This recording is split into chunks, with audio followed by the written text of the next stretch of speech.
Nosso assunto desse instante é enxergando Deus no deserto.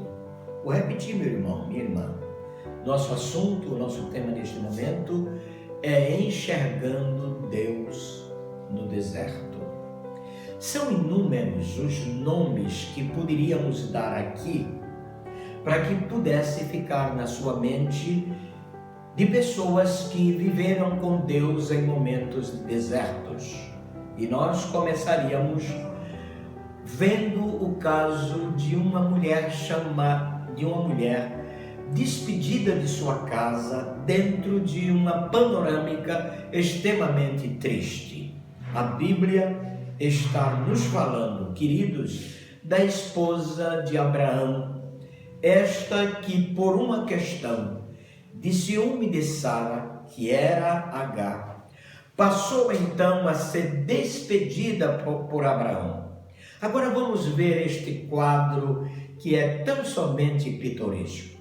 Abraão chama Agar, chama também seu filho Ismael, conta-lhes exatamente aquilo que está acontecendo no desmando de sua união com a sua esposa Sara e pede para estes, tanto Agar como seu filho, compreenderem a sua atitude de despedi-los naquele dia.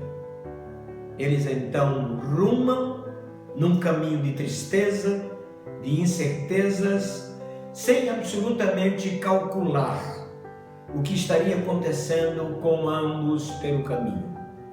O texto diz que foram despedidos e foram para o deserto.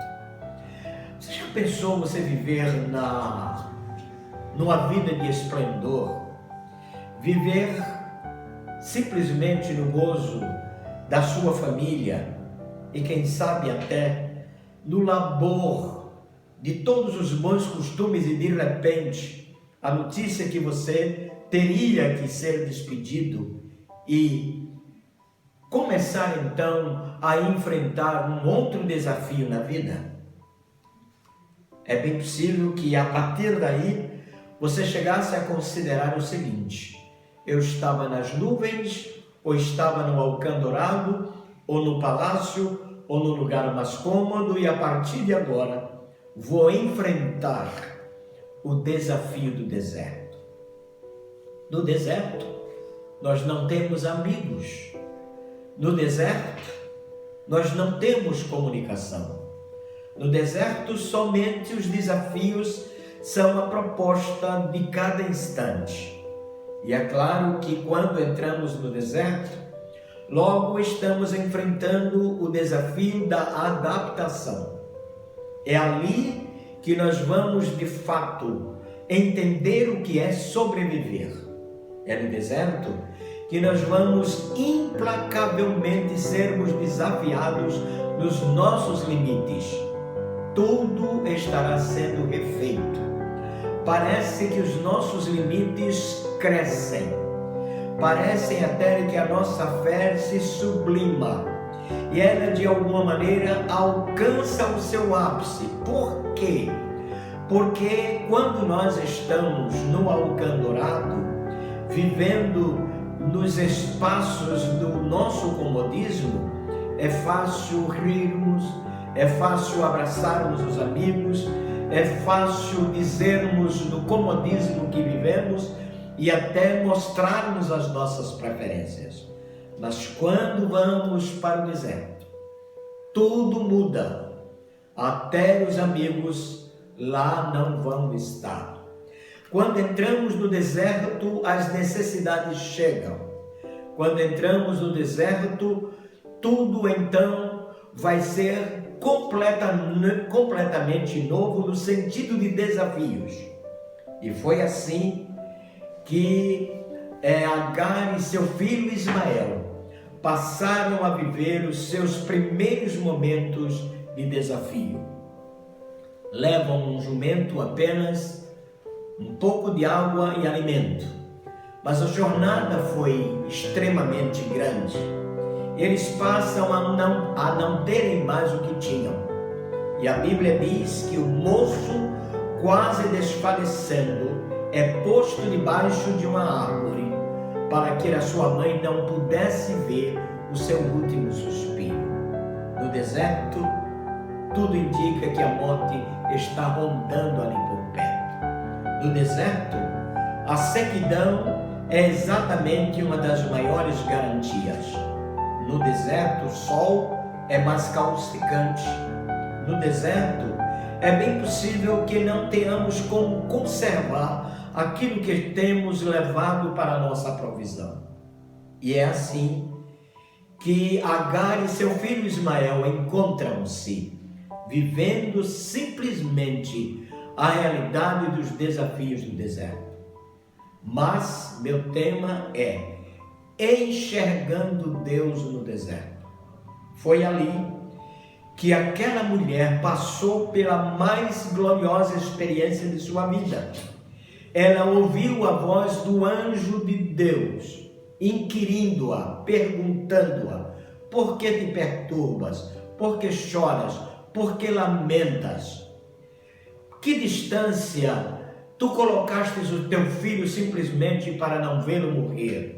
Ela tem de fato esta reclamação. A voz do lamento está no peito daquela mulher. A sua alma está de fato se diluindo dentro de um prisma que simplesmente sacode o seu coração. Ela está vivendo o maior desafio de sua existência. Mas olha e vê que água está jorrando no ribeiro. Ela pode então ouvir a voz do anjo em que diz: vai lá, levanta o moço e dá alimento para ele. Queridos, nós temos a experiência de dizer que no deserto sempre Deus nos surpreende. Se nós, na verdade, quisermos fugir do deserto, é bem possível de não querermos também ter uma experiência maior com Deus. E Agar pôde então alimentar o seu filho, dar-lhe de beber e fazer com que o seu deserto de experiência amarga se tornasse do deserto da esperança, pois de alguma maneira ela bem sabia que Deus não a teria deixado de mão.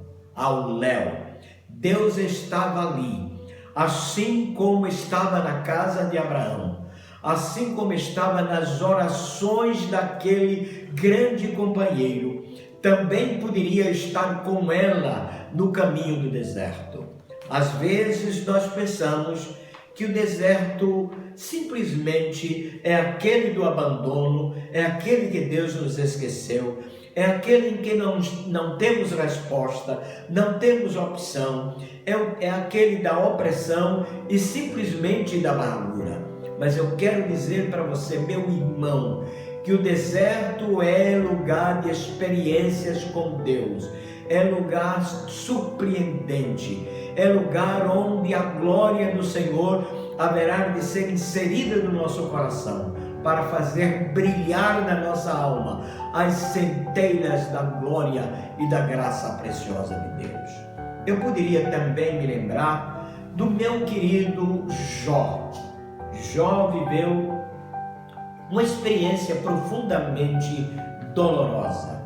A Bíblia diz que num só dia ele perdeu 10 filhos. E senhores, imaginem como isto é doloroso.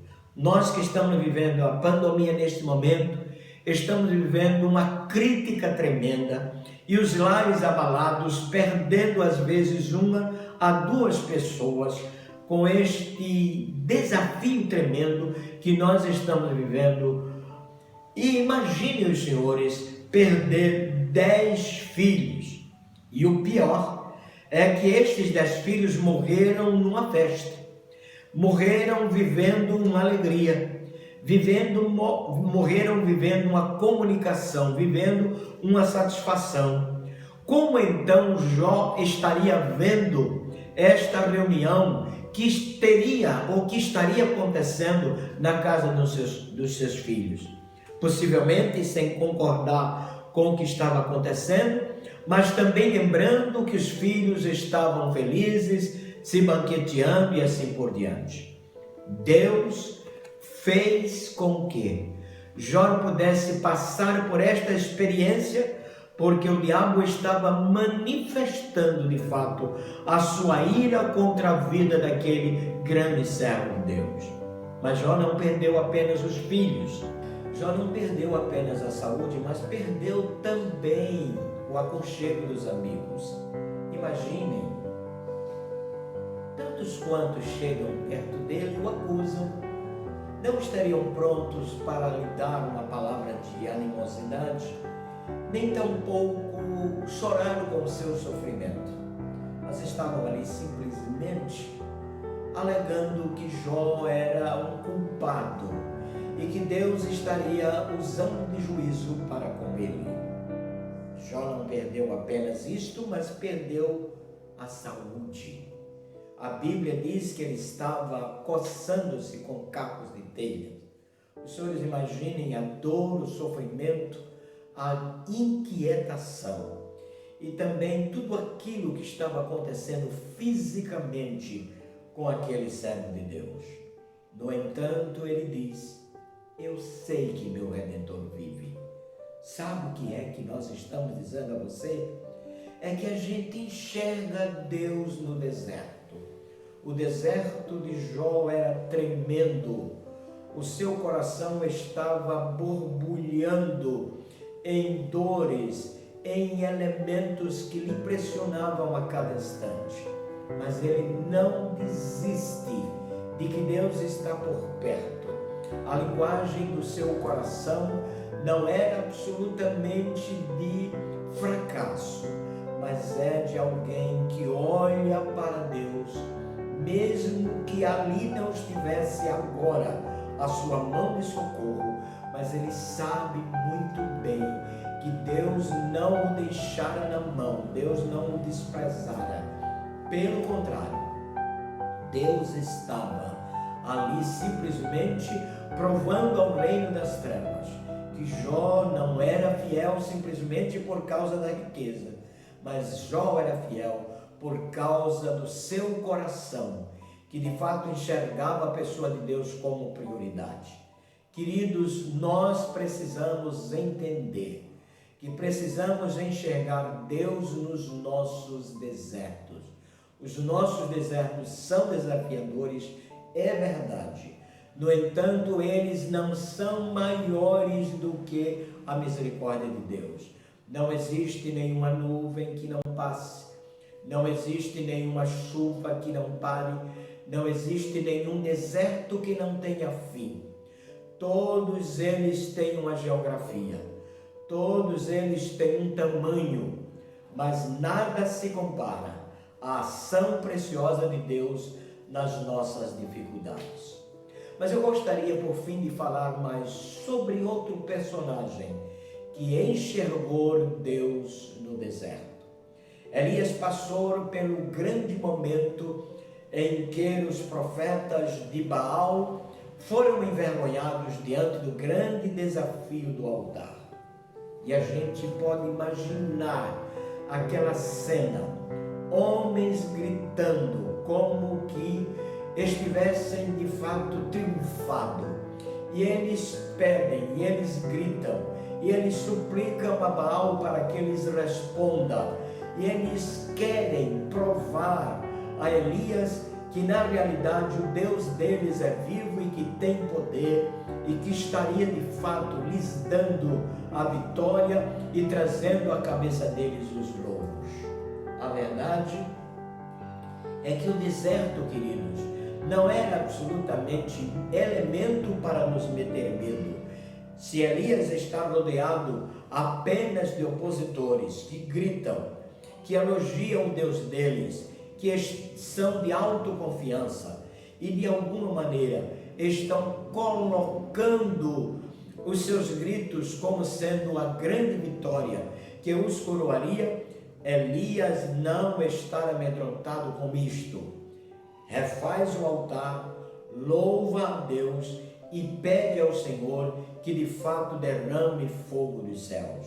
O altar foi destruído pelo fogo, O povo então gritou que só Deus era o Senhor. Mas, enfim, Elias recebeu em seguida um recado de Jezabel, dizendo que assim como fora feito aos profetas de Baal, pois todos eles foram mortos, assim também seria feito a Elias. Às vezes, as nossas vitórias não são de fato a nossa constância. Às vezes, a nossa vitória não representa o selo da nossa constância em todos os instantes.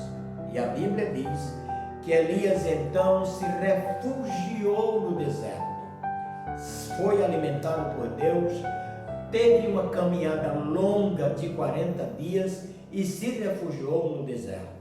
A palavra do Senhor diz que lá no deserto Deus fez com que, em meio de um redemoinho e de pedras que se cruzavam lá fora, e tantas outras coisas como saraivas que aconteciam, era de fato como o fim do mundo para aquele homem.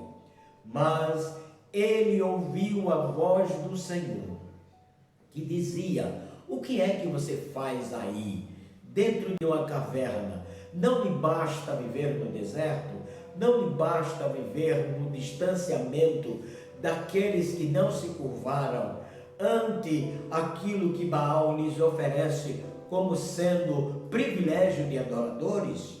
Elias ouve a voz do Senhor que lhe diz: desce, sai da caverna, atravessa o deserto, enfrenta Jezabel, enfim, a minha preciosa mão é contigo.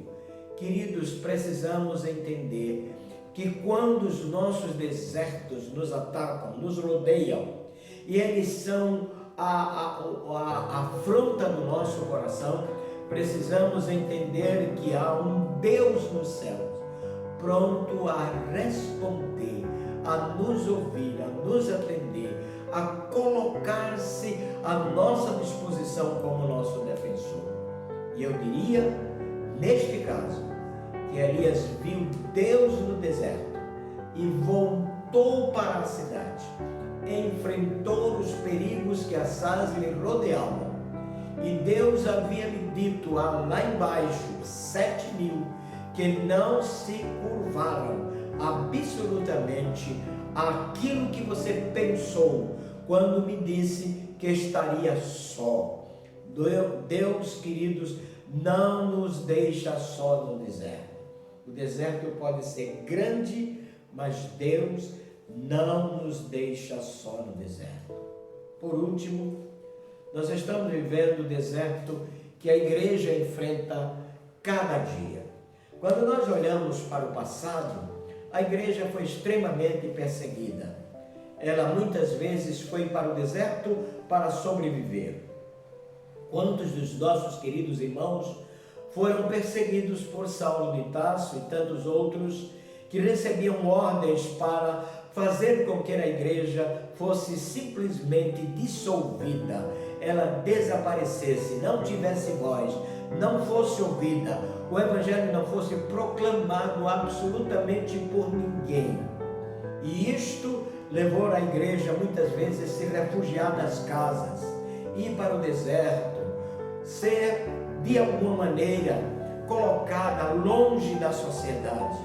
Mas mesmo assim, a igreja que viveu a grata experiência do Pentecostes, a igreja que viveu a grata experiência da ação preciosa de uma vida de evangelização, levantando tantos e tantos servos dele, cheios do Espírito Santo, vivendo nos desertos dos grandes desafios, ela não se intimidou. E ainda hoje, a igreja que é perseguida no mundo, em vários países, ela enfrenta o deserto porque sabe que daqui a algum passo, daqui a alguns momentos, esse deserto simplesmente terá fim. Queridos, vamos enxergar Deus no deserto. O deserto é desafiador, o deserto nos cobra forças, o deserto nos cobra confiança, o deserto nos cobra que nós sejamos estes elementos que não desistamos, porque o que temos pela frente a gente não sabe até quando vai, nem como estas coisas acontecerão. Uma coisa é certa, queridos, é que deserto não é absolutamente a geografia final em que a gente diz, eu vou morrer no deserto. O que estava acontecendo com Elias era mais ou menos isto: eu vou morrer no deserto, eu vou ficar dentro da caverna, daqui não vou sair.